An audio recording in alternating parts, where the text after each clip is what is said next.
sight. In the darkness is the light. Out of the shadows of my life. In the darkness is the light. Welcome once again to the So Weird podcast. I'm Zach. I'm Emily. And I'm Jimmy.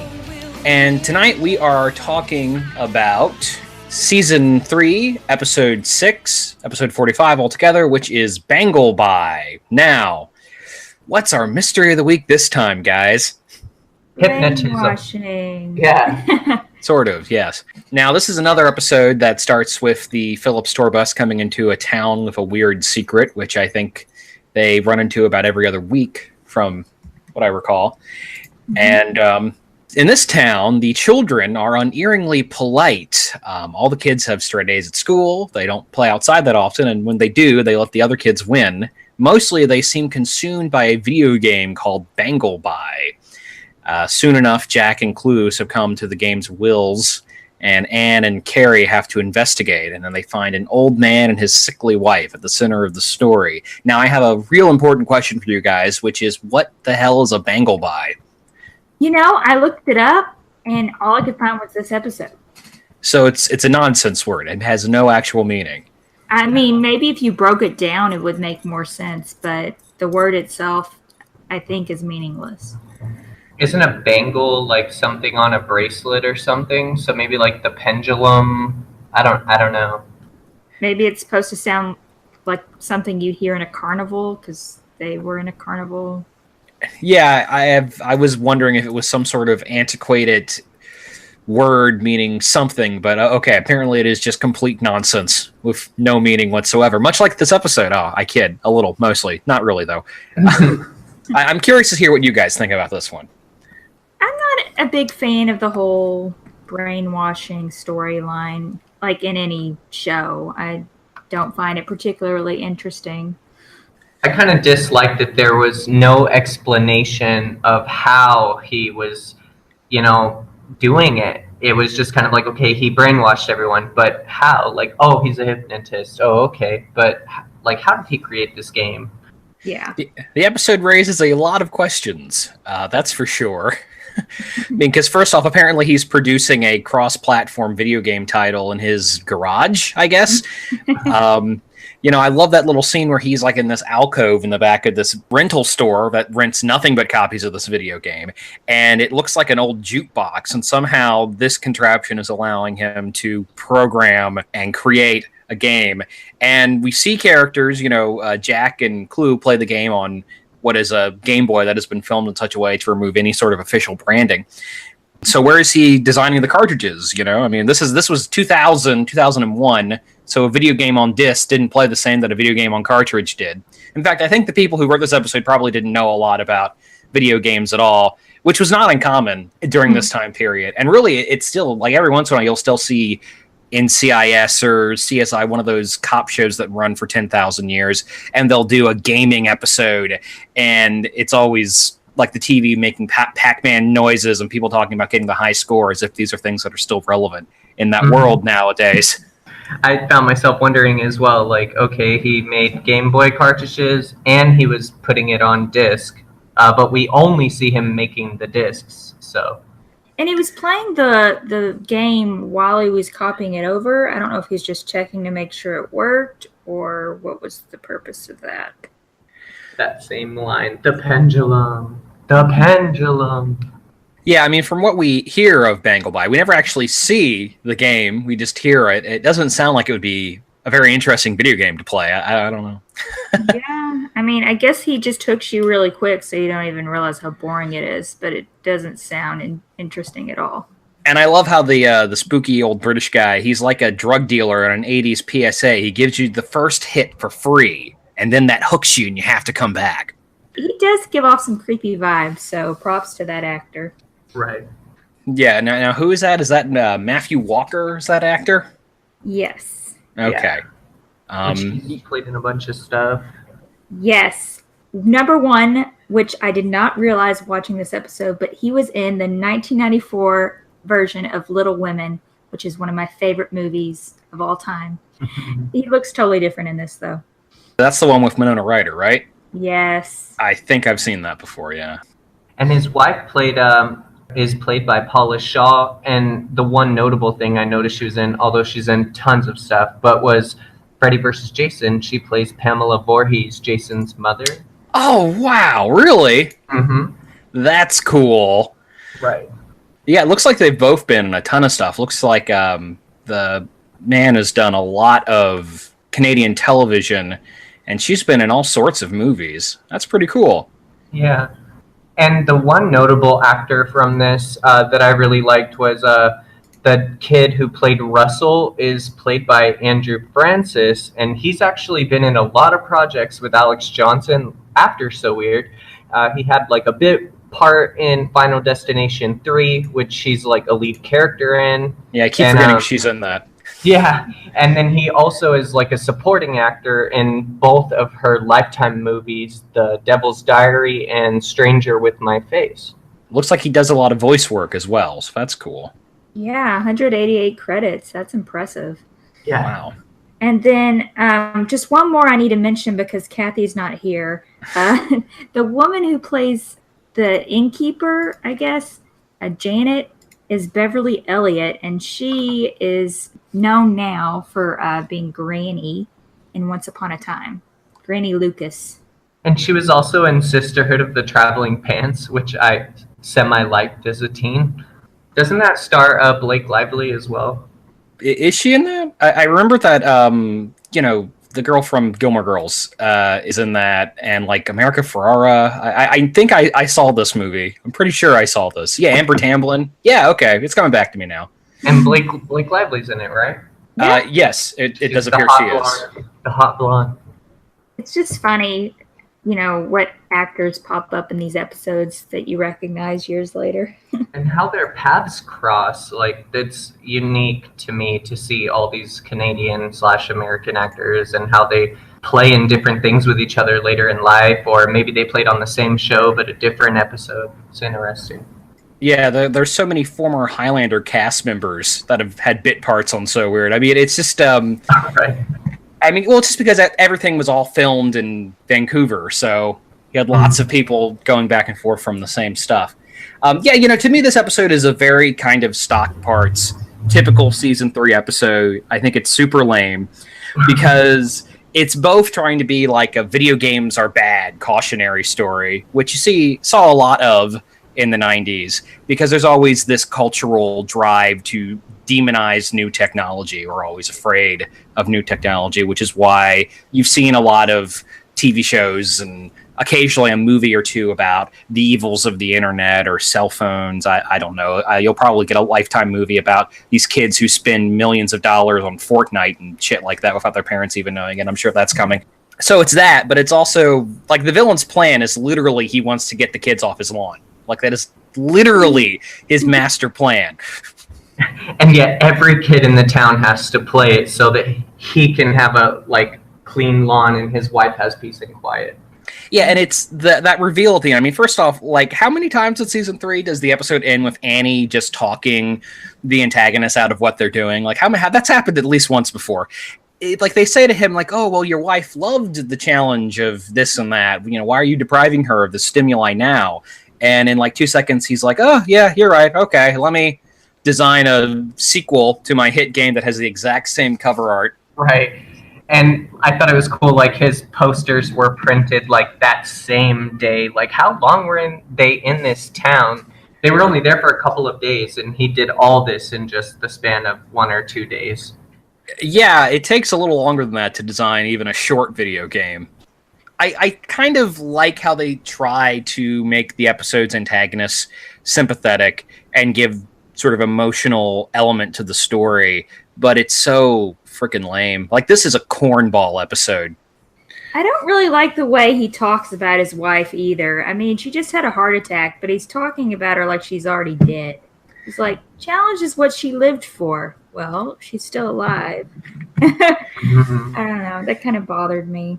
And the way they treat that character, they act as if she's had a stroke or some sort of incident like that, but it's just been a heart attack. I mean, people bounce back from heart attacks all the time. Exactly. It's not a debilitating thing, necessarily. So that was weird, and not weird So Weird, just weird, disappointing weird. But I bet there are some things to like about this episode, right? It's kind of fun to see Patrick Levis and Eric Von Detten acting a little bit differently. There were some funny parts, like their lines were pretty funny for sure. Did any of you guys catch the name of the town that they were in?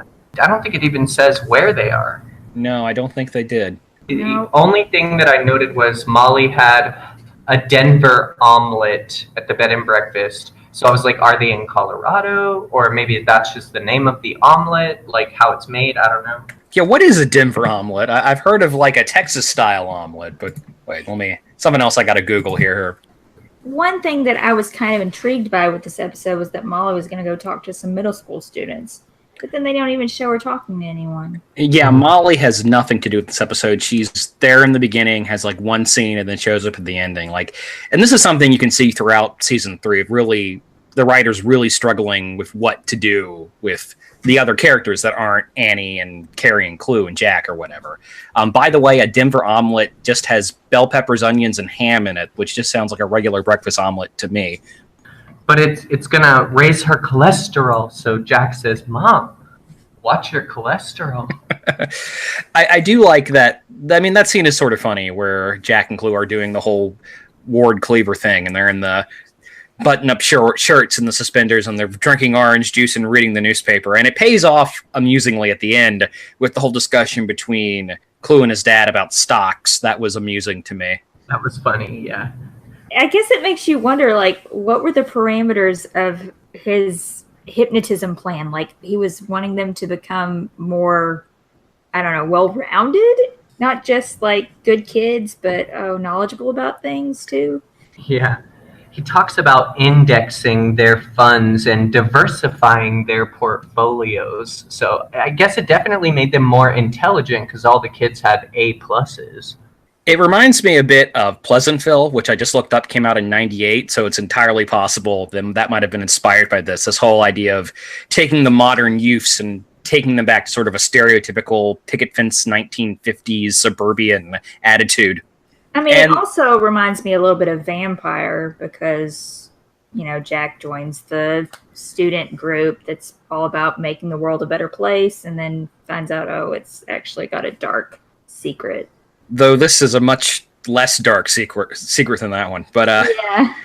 You know, so do the kids need like a daily or weekly dose of Banglebye? If they left the town, would the brainwashing wear off eventually? Do they have to have it renewed at a specific time? So many questions. The writers really let us down on that one. And we notice, like, Janet's son, Kenny, like, when Molly and the gang get there, he's still playing the game. And then I think she makes note that, like, all he does is play this game and do his homework. Which I think goes back to what Zach was saying about how this episode kind of negatively portrays video gamers as zombies. Mm-hmm. And they can't have, like, been playing the game for very long because when Annie comes out, like, after Molly and Irene have the discussion with his mom about him, like, oh, he used to build airplanes and fly them, but he doesn't anymore. But ironically, there's still a plane and a remote control left in Janet's lawn or, like, in her rose bush or something. I'm like, well, if he wasn't playing with the airplanes and stuff, how come there is one right outside? Like, the sprinklers don't turn on or it never rains. Yeah, and then Annie picks up the controller and immediately starts flying this plane around. And I would think there was something of a learning curve with remote controlled planes. And she plays it without permission. Yeah. So and one other thing about this episode, I think the thing that sticks with me the most about this particular episode is how it actually uses the stereotypical swirly eye thing when people are hypnotized, which is, you know, such a ridiculous cliche. I mean, I can't even remember the last time I saw it in something that wasn't like made by those creepy hypnotism fetishists you see on fan art websites all the time. Like, that's like the only context I encounter this visual cliche anymore. Right. So it's just to actually see a straight example of that, like just a straight up portrayal of that in something is, I don't know, you know, I just feel like the writers weren't really putting a lot of effort into this one, guys. I hate to throw stones, but yeah. And I think it was only written by one guy, Alan Levy, which he had done a lot of writing of, like, some early 90s stuff. It's all his fault. And did you notice that this episode had a lot of like weird kind of poppy rock music, but none of it really had anything to do with the actual show? There was a lot of weird music in this episode, whereas a lot of the other episodes you don't hear a lot of different background music than what is kind of geared into the show. But this one had all kinds of weird like pop rock. Upbeat incidental music. Yeah. Like while Annie was flying the plane. You know, I will say about this one, it is sort of fun to see Annie and Carrie paired up and sleuthing around. You haven't seen too much of them together, so that's sort of neat. Are there any, I guess, I wish Kat was here. She would know if there were any people that shipped Carrie and Annie, even though the age difference there is kind of shaky. They'd have a good ship name, Canny. You know, I know there's only like 12 people in the entire So Weird fandom, but it seems to me every weird possible combination exists. I'm sure there are Carrie Annie shippers. Speaking of Annie, there's a scene right before commercial where you see her like thinking about putting the game in. So are we supposed to believe that she actually played the game after the commercial break? It wants you to kind of think that at first, and then like she goes and bakes cookies for old man and Lady Johnson, and then she, as soon as he goes in the house, then she like breaks character and starts talking to the lady. Yeah, and she's wearing like the polo shirt and the khakis in that scene as well. So I think they're trying to do a misdirect there, but it in no way works. Not for 1 second did I ever believe Annie had, smoked the crack and was addicted now. Yeah. And I thought it was interesting, like when she does go up onto their porch, they have their photo album from their circus or carnival days. But he makes note that old Lady Johnson, she never looks at it anymore. She won't look at it. But I'm like, well, why is it right there on your porch if, you know? How convenient. You know, they just have this bit of exposition laying right out there in the open for the audience to see. Mm-hmm. Good point. So, you know, and I will say at this point in season 3, Alex Johnson is starting to grow on me a little. Because at least there's no Spirit Panther, Deus Ex Machina in this episode to come along and resolve the entire plot and give Annie no agency at all. You know, she actually is a little proactive in this, and she doesn't come off as super simpering and fake and annoying. So I will give this episode that much. I don't despise Annie in it. Right. She was kind of smart in it, how she like realized what was going on pretty quickly. And then she also kind of did a little bit of Sherlock Holmes work where she kind of tricked the old man in a way. Like she took on that character and acted like she had played the game to kind of trick him. And I thought that was kind of cool. Yeah, so like I said, this is definitely one of the better episodes of season 3 in that regard, which is really kind of sad otherwise, because I think this is a super mediocre, middle of the road, almost borderline really bad episode. Mm-hmm. For sure. I like the part like when we first see Clue playing soccer with them, when he's like, "You do not want a piece of me," and the kid's like, "Well, no, actually, go ahead. Would you like a shot?" I really laughed at that part. Yeah, I enjoyed that as well. You know, Eric Von Dent, seeing him ham it up and be goofy is always amusing. He's always good for a laugh or two. Always. And I noticed a little part that I think nodded to the Voodoo episode. Emily, you were on that episode. At the end, when he's like, "Man, I'm starting to realize these games are really boring." And then Jack's like, or no, he says, "Do you want to throw around a football?" And then Jack says, "Do you think you can actually catch it yet?" And I thought that was a nod to Voodoo, because remember, he couldn't catch the football in that episode. Oh, that's true. Yeah, good catch. Good catch. Bum tisk. I wasn't on that episode, but I will say Voodoo is one of the better season 3 episodes. Good. Yeah, we agree on that. Even though it definitely had a lot of bad points to it as well. Well, that's the thing with this season. Even the good episodes have a couple of buts and ifs and, you know, aside froms in there. So, anything else we have to say about this one? I feel like we haven't said nearly enough, but I can't think of anything else to say. I like that Irene kind of had a little one-liner, like when they're first entering the bed and breakfast. Janet says, "Well, breakfast is anytime after 6, and then Molly says, "We'll probably be around 8 o'clock." And then Irene says, make that 9 a.m. That's like her one line in the whole episode. Yeah, I was going to say that her that one-liner in the 2 seconds of screen time she has. And I think you had mentioned before, like, is Clue like a surfer, or he kind of has that like surfer kind of feel about him? But in this episode, he specifically says, like, well, what can you realistically do with a stock dad? You can't eat it, can't drive in it, or surf on it. So what you need to do is invest in a really cool surfboard or a station wagon so you could drive your surfboard around. I thought that was really cool. For the hardcore Clue fans, this episode confirms he is, in fact, a surfer dude. Yes. Okay, so we ready to drop our ratings on this one? Yeah. All right, I would give this one like a 4.5 out of 10, maybe a 5 if I was feeling particularly charitable. I don't know, man. I feel like this is one of those episodes where my rating system fails me. Right. Because I don't really like this episode, but I also don't hate it. Like, there's not a lot that offends me about it. So, can I do like 2 sideways thumbs? It makes you feel nothing at all. I don't know. I don't like it enough to give it a thumbs up because, okay, I didn't even give Voodoo a single thumbs up. I also gave it a thumbs down.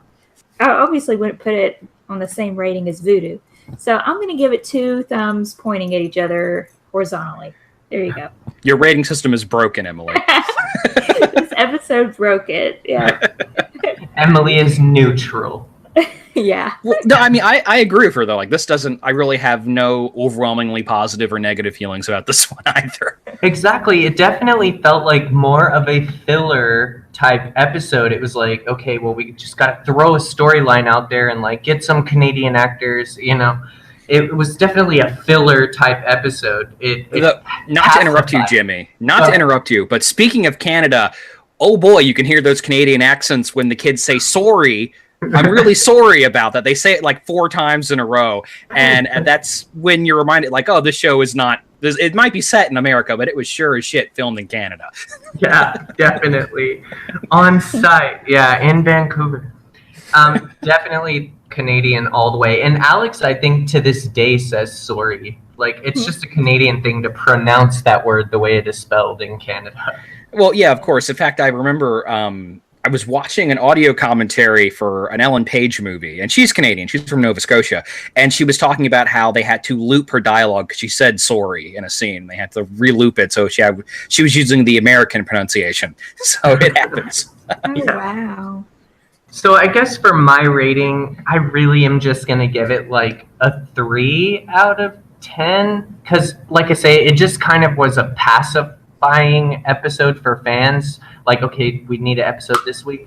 It didn't do much for me. I did kind of like the hypnotism side of it, just because we got to see, like, oh, these old characters, they, you know, the wife did a trapeze act or walked on a high wire. And then he was like the magician / hypnotist. So I liked that there was a little bit of backstory, but really it was such a pacifying episode. I have to give it like a 3. Yeah, it kind of depends on how you look at it. Like, you know, some people are inclined to rate something really boring and mediocre much, much lower. If it was like egregiously bad, it would be interesting. And this is just kind of boring. So one note I wanted to make about the other actor, like the other little boy who... Oh gosh, what's his name? His name is Bobby, which is played by Ryan DeBoer. Just wanted to say that he had played Scully's little brother Billy in the X-Files in a flashback scene. Yeah, I'm looking at his IMDb, and he again, some Canadian television here, or shows filmed in Canada. I mean, Dark Angel, X-Files, The Sentinel. The Darklings, I remember that TV movie. And it looks like his biggest role was in Stephen King's Dreamcatcher, which is maybe the worst Stephen King movie. So, okay, so I hear we have fan mail. It trickled down through the grapevine to me that we have some feedback this week. Yeah, we have a few comments. Okay, the first comes from Kobe on YouTube. This was on our interview with Dave Squatch Ward. He said, "Thanks for this. I just found out that you did this. How on earth did you end up getting to interview him? Regardless, it was cool to hear him talk about his life, his experiences on the show, and it was heartwarming to hear that he's still in touch with Kira. Well, I wish Kathy was here because she was the one that set up that interview. From what I recall, from my understanding, she's met Dave a few times and have kind of a casual internet acquaintancy, and they've talked a few times. So it was all on her. She helped make that happen. Yeah, when she went to Vancouver, she made it a point to go see his band perform. And then she was able to meet him at the bar that he was performing at. So, thanks, Kathy. She's a big fan of his music. He's a musician, if you didn't know. And she loves his music. She's always promoting his songs and stuff when they get released on iTunes. She's a huge fan of his. If you're listening, Kathy, come on the show and defend yourself. Right. Thanks, Kobe. We have a comment from Marquis on YouTube on our Voodoo episode. They said, this was one of my favorite episodes. Loved the song Molly sang too. Yeah, I think a lot of people consider it one of the better ones from season 3. I do like the song as well. Oh, okay. Did you listen to our review? I haven't had a chance to listen to it yet. No, I'm sorry. I'm not doing my duty as a co-host. Ooh, he's not a true fan. Sorry, what were you going to say, Jimmy? Oh, I was going to say the song was catchy. And I did mention you in that podcast, the Voodoo podcast, Zach, just because I was like, oh, you didn't know Blake Lively was Eric Lively's sister, but then I had watched that Teen Witch movie from 1983, and then I realized that the actress in that is Robin Lively, which is both of their older sister. I didn't know that. Anyway, I had no idea that the Lively dynasty was so far-reaching. Yeah. As I said, I like the song from that episode, Voodoo, but it's a little repetitive. Thanks, Marky, for the feedback. This one is on YouTube, and it's also on the Voodoo app. This is from AZN SETI. They said, rewatched this app about a month ago, so I'll just paste what I tweeted about this app. I don't know why I wasn't bothered as a kid by how forgiving Annie was to Sally after almost having been seriously injured/killed by her. Like y'all said, she was basically all, it's okay, you're just following your dreams. LOL. Yikes. Also, I wish Annie and Molly's falling hallucinations were switched. That way, Annie's has the outdoorsy cliff, and Molly's has the black hole/gates of hell looking vortex. Would have made much more sense with their arcs and added unique depth to the Voodoo concept by conjuring up buried memories, such as losing Rick for Molly and getting lost in the jungle/outdoors for Annie. And I wish What You Do wasn't so repetitive because it was one of the better composed songs in season 3. Overall, it's still one of my favorite season 3 eps, as it felt the most reminiscent of season 1. Thanks for pointing out it was written by some season 1 vets. I thought that was a really good point. I like that he said she said they should have been switched, because that makes a lot of sense. Yeah, that does make sense. It's a good explanation. The ending totally, it just fails the episode because the rest was really good. All right. Well, thank you for the feedback to the person who wrote that, whose name I'm not going to attempt to pronounce. Yeah. Thank you so much, everyone. Is there anything else we want to say here, or are our thoughts concluded on this particular episode? Well, I'd just like to say and point out that our 2-year podcasting anniversary was a few days ago. 2 years already, huh? Wow. I know, which is just amazing. I mean, I wasn't sure I'd be able to do a couple episodes of this, and here we are 2 years later, still doing it, and with people still listening. Yeah, we're coming in for the home stretch here, you know? So thank you, everyone, for listening. We really appreciate it. Yeah, of course. I mean, I think anytime somebody starts a project, you never really know if it's going to work out. When you're doing a sort of retrospective series like this, there's always, I mean, not so much So Weird because there's not a lot of people talking or writing about the show in general, but anytime somebody starts a retrospective, there's always this fear that they're not going to complete it, which I think has happened with So Weird a couple of times. And it looks like we're going to be one of the first So Weird podcast to complete the run of the series. So, well, bragging rights on that for the 6 people listening to this. Oh, more than 6. Right. And I really want to thank all of you guys, because initially we were going to bunch the third season up. We were going to bunch the episodes together and maybe discuss a couple episodes together. But of course, 2 other cast members came on. So I'm thankful that we are breaking down the episodes. And even if we only talk about it for 20, 30 minutes, it's still nice to have separate episodes for each episode. Yeah, I agree. I think that was the right way to do it, to give every episode its proper room to talk about it, even if it is one like this, which we didn't really have too much to say about. Our podcast has evolved a little bit since the beginning. We have new hosts, and we're starting to do interviews with people involved with the show. It's an exciting time. Yeah, hopefully we will have even more interviews coming. We have, a couple we're possibly working on. And of course, yeah, obviously, thank you so much to everybody who has been listening. It's great. I really am constantly surprised by the audience we have with this podcast, because as I've said before, I didn't think that many people remember it So Weird. So it's kind of cool that we have people who write to us almost every week. So that's neat. And like we've been saying all along, at least for me, this was all about getting a conversation going about this show that we all love. And it's been just wonderful talking about it with people, because no one I live around knows about the show.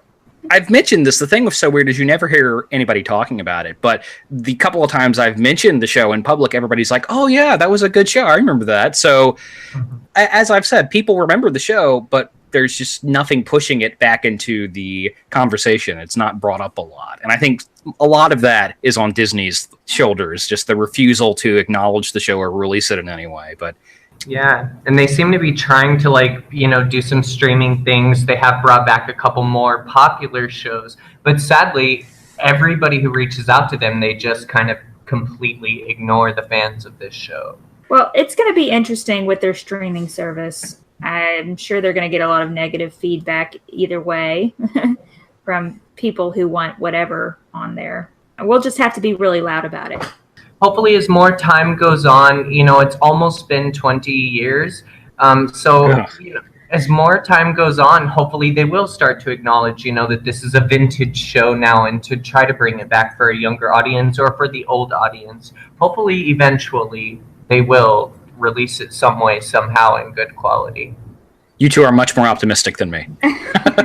No, I've just been hoping for it for so long that it's hard to give up that dream of owning So Weird on DVD or just seeing it in the best quality ever. Would you say you've been doing what you can to keep the faith, Emily? Right. That's what I was going to say. I think that's what that whole slogan means for us as fans, is to never give up on So Weird and keep the faith, that we will get an official release eventually, hopefully. Yeah, that's kind of what John Wiseman said in our interview, was that it's really up to us. So good luck, everyone. I'm sorry. Before we end, I wanted to do a little bit of a shameless promotion. If fans didn't know, Alex Johnson has been recently tweeting and that she has reopened her store on alexjohnson.com, and she's been selling a lot of what she's calling quote unquote vintage material from her music projects. So a lot of posters and t-shirts and CDs that weren't available or haven't been available since their initial release are now available. So you could go to alexjohnson.com and buy some of her old merch while supplies last. All right. Well, the Alex superfans, get on that. Yeah, I saw one that said Voodoo, like a shirt that said Voodoo. I thought that would be cool. It was $90, and I had one back in 2010 when that was first released. I had one, but I've lost it over time, and I almost spent the $90 on that shirt. Thus concludes another episode of the So Weird podcast. I am Zach. I'm Emily. And I'm Jimmy. Thank you for listening, and as always, keep the faith.